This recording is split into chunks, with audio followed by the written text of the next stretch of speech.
49ers, there was a sense coming into the season that they were a Super Bowl team potentially. Again, they've been to 4 out of the last 5 NFC championships. Not having Christian McCaffrey at all this year matters, but they've been able to overcome it. Brock Purdy, who everybody says he's underrated. Does anybody, I mean, everybody is giving him credit now. It's just weird. He doesn't get enough credit. Well, everybody's giving him credit by saying he doesn't get enough credit. He plays well. He runs well. When he's bottled up, he can squirt through for a first down. He's making things happen. He's running that offense. He's not a top 5 quarterback and probably never will be, but you don't need that in Kyle Shanahan's offense. You just need somebody who can run it, distribute the ball, make good decisions, and when all else fails, we saw it in that highlight a second ago. He can pull the ball down, and he can run right by you and get to the stick. So, why is everyone still questioning Brock Purdy? I mean, the guy can play. He's perfect for this offense. Like you said, he's smart. He knows exactly where everybody's at. He knows how to go through his progression, the first read, the second read, the third read. And then they do a great job of keeping the defense off balance because Kyle Shanahan, he's committed to running the football. And when you're committed to running the football, they've gotten George Kittle a lot more involved in the offense. He's scoring touchdowns. So now the middle of that field really opens up the outside. It also opens up all the jet sweeps and RPOs and all those different things.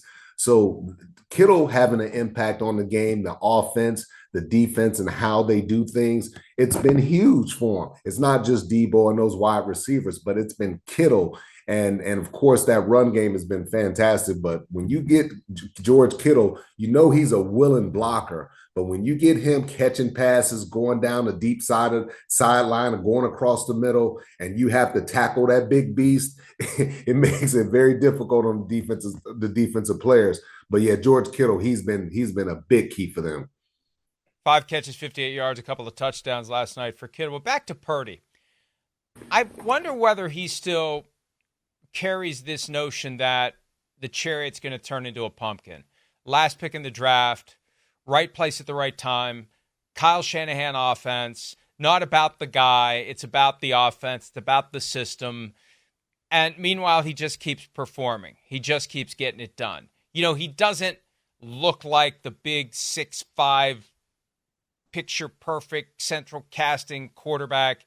They haven't won a Super Bowl yet. We change our overall perception of a quarterback when he wins a Super Bowl, but he's just getting it done. And it is kind of comical because everybody's saying, why is he underrated? Why is he underrated? Everyone's saying it, which means he's not underrated. If everyone is arguing a point that isn't being argued anymore, because I don't see anyone saying Brock Purdy isn't any good or Brock Purdy's overrated or Brock Purdy's a product of the system.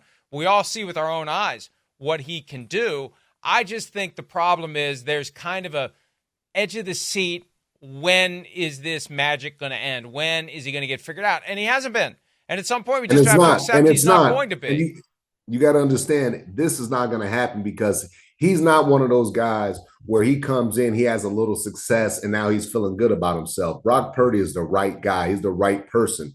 He's the right player in that locker room. He's the right leader. When he has success, he goes back and he works even harder. He focuses even more. And that's why, that's why so many guys in that locker room, they have respect for this guy because they see his work ethic. They see his consistency throughout the week, him getting in a hot tub, him studying, him being a leader, him calling the young wide receivers over there, working on routes and things like that. Those are the things that get you respect amongst your teammates and your coaches doing the extra things. And think about this, Mike, the fact that he is Mr. Irrelevant and where he got drafted at, it's even more incumbent of him to do things right because everybody's looking at him because, okay, how is he going to perform? How is his attitude? So he has to do a little bit more every day. So I don't worry about Brock Purdy. I think he's been fantastic. I think he's going to continue to grow in this offense, and he is the perfect young man. They just need to break bread with him. They need to pay him next year and something fair. But this year's the year. They got to make this run, man, because they can't pay him $50 million a year and pay Debo, Kittle, and all these other guys that they're paying. So this is the year right here that they got to get it done. And you're absolutely right, Rodney. This feels like the last year that they're going to be able to hold this nucleus of players together. They're going to have to replace this nucleus with other guys and hope they can perform. But with Samuel and Kittle and Ayuk and McCaffrey if and when he ever makes it onto the field. Trent Williams and Purdy.